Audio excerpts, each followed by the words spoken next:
In this prison, guards were outgunned. Cells weren't locked. They were occupied. And survival depended on alliances, not laws. This was La Sabaneta, the prison that became a war zone. La Sabaneta prison stood in Maracaibo, Venezuela, built to hold criminals, not armies. But as years passed, the government's presence faded. Guards retreated to the outer perimeter. Inside the walls, control disappeared. What remained was a vacuum, and prisoners filled it fast. La Sabaneta wasn't secured by keys, it was ruled by power. Inside La Sabaneta, inmates organized themselves into factions. They set rules. They enforced punishment. They controlled territory.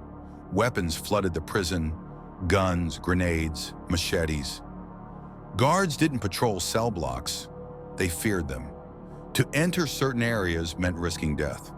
This wasn't incarceration, it was an armed society behind bars. Prisoners slept in shifts, not from discipline, but from fear. Gunfire echoed at night. Explosions ripped through cell blocks. Violence wasn't an event, it was routine.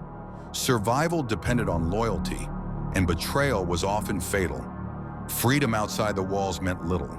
Inside La Sabaneta, survival was the only currency. In 1994, violence exploded beyond control. A massive riot tore through La Sabaneta. Gun battles erupted between rival groups. Fires spread. Bodies fell. When the smoke cleared, dozens were dead.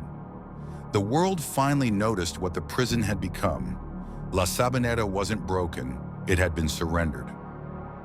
La Sabaneta was eventually shut down, its gates sealed, its chaos contained. Too late. What it left behind was a warning.